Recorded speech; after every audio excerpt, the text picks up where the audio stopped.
नमस्कार, देश टीवी की विशेष प्रस्तुति खास बात में आपका स्वागत है। जैसा कि आप जानते हैं, हमारे इस कार्यक्रम में हर बार एक ऐसे व्यक्तित्व से आपकी मुलाकात कराते हैं जो कहीं ना कहीं अलग क्षेत्र में कार्य कर रहे हैं और अग्रणी हैं। आपने बहुत तरह के शौक रखने वालों को देखा होगा, लेकिन आज खास बात में हम जिस व्यक्तित्व से आपकी मुलाकात करा रहे हैं उन्हें रेडियो का कलेक्शन करने का शौक है। जी हाँ, आज इस कार्यक्रम में हम चर्चा करने जा रहे हैं मनोहर डेंगवानी जी से। मनोहर जी, आपका बहुत बहुत स्वागत। जी धन्यवाद और समस्त परिवार को नमस्कार।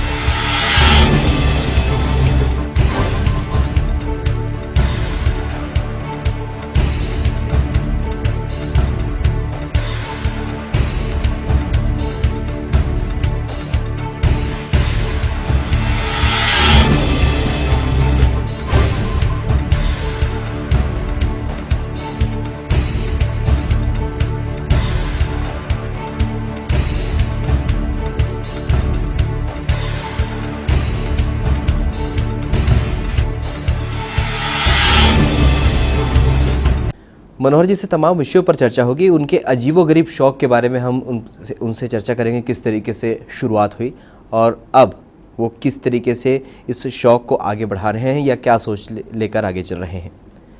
मनोहर जी, जो हर व्यक्ति के जीवन में एक शौक होता है, आपके जीवन में एक अजीबोगरीब शौक है रेडियो को एकत्रित करने का। आपके पास बहुत सारे रेडियो, 100 से भी ज़्यादा ऐसे रेडियो हैं जो बहुत पिछले कई सालों से आप कलेक्ट करते आ रहे हैं। किस तरीके से इस शौक़ की शुरुआत हुई? यह हमारी दिनचर्या में शामिल हो चुका है और अपने शौक़ इस तरह से लगा जैसे हमारी नींद खुली जब भी बचपन में, तो अपने आप को रेडियो सुनते हुए ही पाए। वो बात ये थी कि हमारे पिताजी सुबह उठते साथ रेडियो सिलोन ऑन करते थे सुबह 6 बजे। उस समय उनके बहुत रेडियो सिलोन एशिया का सबसे लोकप्रिय चैनल था और सबसे बड़ा चैनल था जो सरहद की सीमाओं को तोड़ देता था। मतलब उनके इस रेडियो सिलोन के प्रोग्राम सरहद के पार भी सुने जाते थे। तो उनके कुछ कार्यक्रम ऐसे थे जिनसे हम जुड़ते, एक बार सुनने के बाद जुड़ते गए तो फिर जुड़ते ही गए। तो ये शौक़ बढ़ते गया और उनके कार्यक्रम ऐसे हैं रेडियो सिलोन के कि जैसे आप एक बार अगर उन्होंने सुन लिए तो आपको सारे कामकाज छोड़ के वो कार्यक्रम सुनना पड़ेगा। मतलब इतने लोकप्रिय कार्यक्रम हुआ करते थे। तो उनसे हम लोग जुड़ते गए और जुड़ाव इतना गहरा होता गया कि जब भी रेडियो बिगड़ा तो उसे फेंका नहीं, रेडियो रखते गए। यह सन 1968 की बात है। 7 साल की उम्र से यह शौक़ शुरू हुआ। 7 साल की उम्र से यह शौक़ शुरू हुआ, आपने रेडियो को एकत्रित करना शुरू किया। जी। आपके घर परिवार में कभी कहा नहीं किसी ने कि आप इस तरीके से रेडियो एकत्र कर रहे हैं, कहाँ रखेंगे? और लोग अक्सर ये देखते हैं कि जब चीज़ ख़राब हो जाती है तो उसे फेंक दिया जाता है। तो बहुत कहा और बहुत झगड़ा होता था घर में, परिवार वाले बहुत झगड़ा करते थे। पिताजी से भी बहुत बातें सुननी पड़ती थी, लेकिन मैंने अपने शौक़ को जारी रखा। उसके बाद फिर पत्नी से भी रोज़ झगड़ा होता था। तो जब उन्होंने देखा कि ये किसी भी हालत में अपना शौक़ नहीं छोड़ सकता तो वो सारे लोग चुप होना शुरू हो गए और सहयोग करना शुरू कर दिया उन लोगों ने। धीरे धीरे इस बात के बारे में लोगों ने जानना शुरू किया, आपको मीडिया में ने भी काफ़ी एक्सपोजर दिया है। अभी आप क्या सोच लेकर चल रहे हैं और क्या सोचते हैं, रेडियो का महत्व क्या है? वास्तव में आपने इतना रेडियो एकत्रित किए हैं आपके जीवन में। आज रेडियो में मन की बात कहते हैं प्रधानमंत्री, उन्होंने रेडियो के स्तर को एक प्रकार से बढ़ाया है। क्या सोच रखते हैं आप? यह रेडियो क्या है, एक भावनात्मक रूप से आदमी को जोड़ के रखता है। अनजाना आदमी रेडियो के माध्यम से जुड़ जाता है और रेडियो हमारे जीवन का एक साथी रहा है। हमारे जीवन में अनेक उतार चढ़ाव आए और संघर्ष आए, उनका साथी रहा है। तो इसी कारण रेडियो को कभी छोड़ नहीं सकते और रेडियो से हमें बहुत शिक्षा मिलती है। रेडियो को आप कहीं भी ले जा सकते हैं, कहीं भी सुन सकते हैं, कहीं भी उपयोग कर सकते हैं उसका। और ये सरहद की सीमाओं के पार, चाहे बॉर्डर पे देखिए, चाहे मिलिट्री पर देखिए, चाहे कहीं भी देखिए, तो रेडियो को आप हर जगह आसानी से ट्यून कर सकते हैं और उसमें पूरे विश्व भर की जानकारी हासिल कर सकते हैं। अभी प्रधानमंत्री मन की बात कह रहे हैं, उसमें उनकी इस पहल को आप किस नज़रिए से देखते हैं? बहुत अच्छी पहल है और लोग जुड़ रहे हैं उनसे और उनका भी सर्वे चल रहा है। तो काफ़ी हद तक लोग, बच्चों से लेकर बूढ़ों तक, मतलब रेडियो के प्रति, उन्होंने टीवी को नहीं चुना, रेडियो को महत्व दिया। ये बहुत अच्छी बात है, अपने आप में एक मिसाल है जिसके कारण लोग काफ़ी हद तक जुड़ रहे हैं। मैंने यहाँ तक देखा न्यूज़पेपर में कि अपने छत्तीसगढ़ के किसी गांव में रेडियो नहीं था तो वो नदी पार करके नाव में रेडियो को ले जा रहे थे वहाँ गांव में पहुँचाने के लिए, जो कि देख के बहुत खुशी हुई और बहुत अच्छा लगा।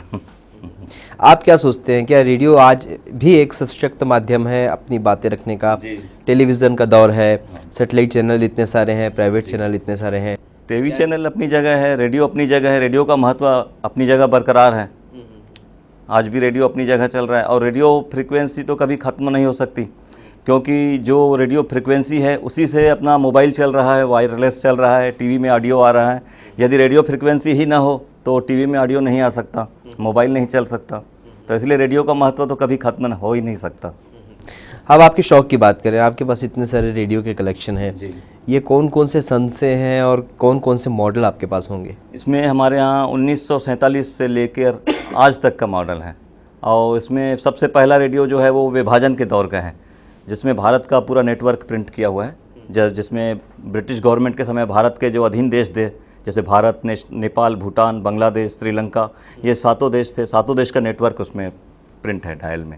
और ये सारे स्टेशन कैच करते थे और इनका संचालन ब्रिटिश गवर्नमेंट के थ्रू होता था। तो वो रेडियो आज भी चालू है, भले उनकी मतलब बाकी चैनल बंद हो गए हैं, लेकिन वो रेडियो आज भी ज़िंदा है, चल रहा है। 65 साल हो चुके हैं उस रेडियो को। उसकी कीमत उस समय मात्र 7 रुपये थी ब्रिटिश गवर्नमेंट के समय। आज उसका एक वॉल खरीदने जाएंगे तो 700 रुपये का मिलता है। तो अभी आप जब रेडियो लेने आप अभी, क्योंकि आपका शौक़ जारी है, आपने वर्तमान में भी कोई रेडियो ख़रीदा होगा, तो क्या लगता है आपको, क्या आज भी श्रोताओं का रुझान है रेडियो ख़रीदने के? जी बहुत है ना, आज भी जिनको रेडियो ख़रीदना रहता है लोग पूछने आते हैं कहाँ रेडियो कहाँ मिलता है, रेडियो अच्छी क्वालिटी का कहाँ मिलता है, कौन सी कंपनी का लेना चाहिए। और बड़े बड़े बुजुर्ग हस्ती, जिसमें नामी गिरामी मतलब लेखक से लेके कवि से लेके मतलब बुद्धिजीवी तक आदमी पूछने आता है कि हमको कहाँ से रेडियो ख़रीदना चाहिए। तो दर्शकों, ख़ास बात में आज हम चर्चा कर रहे हैं मनोहर डेंगवानी जी से, जिनके पास रेडियो का कलेक्शन है। 7 साल की उम्र से उन्होंने रेडियो का संग्रह करना शुरू किया है, आज भी वो शौक़ बरकरार है। हम इस कार्यक्रम के माध्यम से आप लोगों से भी अपील करना चाहते हैं कि मनोहर जी रेडियो कलेक्शन का शौक़ रखते हैं, इसलिए वे लोगों से भी अपील करते हैं बार बार कि वे रेडियो, उनके पास अगर कोई पुराना रेडियो हो, संगीत का कोई भी साधन हो जो उसे रखना नहीं चाहते, वो आप तक पहुंचाइए। किस तरह की अपील आप लोगों से करते हैं? हम तो हमारा ये कहना रहता है, जो रेडियो सुनते हैं वो ज़रूर सुने, और यदि उनके यहाँ उपयोग में नहीं है या यूज़ नहीं करते या किसी कोने में फेंक दिए हैं या छज्जे पर डाल दिए हैं, तो फेंकने के बजाय वो हमारे यहाँ ला के छोड़ दें। हम उनकी मरम्मत करके हम उसको चालू कर देते हैं। हमारे इतना जुनून है हमारी संस्था में, हमारी छत्तीसगढ़ रेडियो क्लब संस्था है, तो हमारे 2-3 सदस्य ऐसे हैं जो भीड़ भाड़ के उसको कैसे भी करके चालू करके ही दम लेते हैं। चाहे कितना भी पुराना रेडियो हो, जिनको चालू करना संभव नहीं हो उसको अल्टरनेट करके, उसको ट्रांसफ़र करके चालू कर देते हैं। जैसे वॉल रेडियो है उसको ट्रांजिस्टर में बदल के, ट्रांजिस्टर रेडियो है तो उसको आईसी में बदल के उसको चालू करके ही दम लेते हैं। चलिए मनोहर जी, आपसे चर्चा का सिलसिला आगे भी जारी रहेगा। आज ख़ास बात में हम चर्चा कर रहे हैं मनोहर डेंगवानी जी से। इनसे एफएम रेडियो और जो मूल रेडियो है उस पर भी हम चर्चा करेंगे, क्या विचार है एफएम रेडियो के इस दौर में, आज भी लोग विविध भारती को सुनना पसंद करते हैं या नहीं, इन तमाम विषयों पर चर्चा करेंगे। एक ब्रेक के लिए यहाँ रुकते हैं।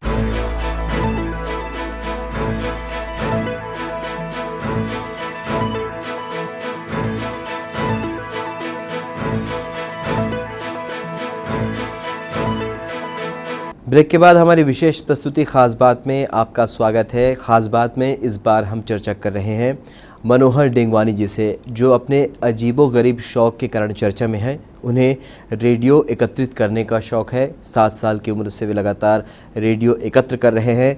घर वालों से लड़ चुके हैं, घर वालों ने भी आखिरकार हार कर उनके सामने समर्पण कर दिया और आपने अपना रेडियो का कलेक्शन आज भी जारी रखा है। एफएम रेडियो की अगर बात करें, एफएम रेडियो को लेकर युवाओं में दिनों काफ़ी क्रेज़ है जी।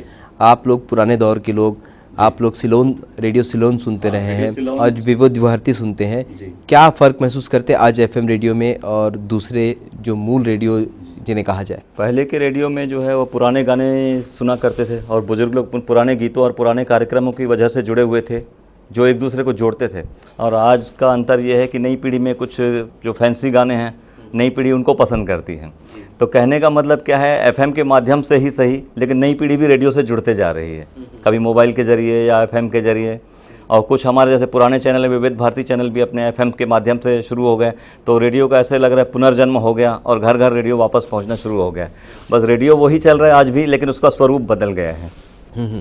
तो मनोहर जी, बहुत सारे जो पुराने श्रोता हैं, रेडियो के श्रोता हैं, वो एफएम रेडियो को लेकिन उतना सशक्त नहीं मानते या उतना पसंद नहीं करते, लेकिन आप जैसे बोल रहे हैं कि ये एक तरीके से रेडियो का पुनर्जन्म हुआ है, ये आपके अपने विचार हैं। बाकी कुछ लोग ऐसे मानते नहीं हैं कि इससे अच्छा। नहीं, रेडियो तो बहुत जुड़ गए हैं अभी एफएम के माध्यम से। काफ़ी नई पीढ़ी तो बहुत हद तक जुड़ गई है, क्योंकि उनमें सवाल जवाब, प्रश्नोत्तरी और शिक्षा के भी मतलब उसमें सवाल जवाब चलते हैं। तो जो बच्चे लोग हैं आज भी, वो बच्चे मोबाइल के ज़रिए अपना एफएम के थ्रू रेडियो ज़रूर सुनते हैं। खुद हमारे बच्चे कॉलेज पढ़ते हैं वो, लेकिन वो उनको भी जो सवाल जवाब का हल पाना रहता है तो एफएम के ज़रिए प्राप्त करते हैं। रेडियो की उपयोगिता की बात करें, आज प्रधानमंत्री मन की बात लोगों से करते हैं रेडियो के माध्यम से। आप किस तरीके से देखते हैं और क्या उपयोग हो सकता है? पुराने दौर में तो गानों के सुनने के अलावा बहुत सारे जो नॉलेज की बातें, ज्ञान की बातें भी रेडियो में बताई जाती थी। इससे शिक्षाप्रद बातें बहुत मिलती हैं और आदमी दूर दूर तक मतलब इसके लोक कलाकार जो दबे हुए हैं या जिनको नहीं जानते, उनको मंच पर आने का मौका मिलता है। वो अपनी प्रतिभा का प्रदर्शन करते हैं, जिनकी प्रतिभा की जानकारी नहीं। जैसे छत्तीसगढ़ में हमारी कई हस्तियां हैं, कई कलाकार हैं, लोग नहीं जानते, लेकिन रेडियो के माध्यम से वो अपना कला का प्रदर्शन कर देते हैं। और सांस्कृतिक विभाग भी इसे बहुत महत्व देता है, उनको सम्मानित करता है। जैसे कई हस्तियां हैं जिनको मंच पर ला दिए मतलब हमारी संस्था के थ्रू, और उन्होंने अपना प्रदर्शन किया और पुरस्कार किया, हमारे छत्तीसगढ़ का नाम रोशन किया। मनोहर जी, रेडियो एकत्र करने के अलावा अगर आपके दूसरे कामकाज की अगर बात करें, और क्या करते हैं आप और कैसे समय निकालते हैं रेडियो एकत्र? हमारी टाइल्स की शोरूम है, सुबह 10 बजे से लेकर 2:30 बजे तक उसमें शॉप में रहते हैं। फिर 2:30 से 5 बजे छुट्टी करते हैं। 5 बजे के बाद फिर अपना शॉप में जाते हैं और 7:30 बजे हमारी शॉप बंद हो जाती है। और रात को 8 बजे से लेकर 10 बजे तक 2 घंटा सिर्फ रेडियो को ही समय देते हैं। हर रेडियो को 5 मिनट के लिए ऑन करते हैं, जिसमें से 15 से 20 रेडियो रोज़ाना ऑन करते हैं। वो बटन लगे हुए हैं, सब जगह सेटिंग की हुई है पूरी। एक रूम अलग से बना हुआ है स्पेशल।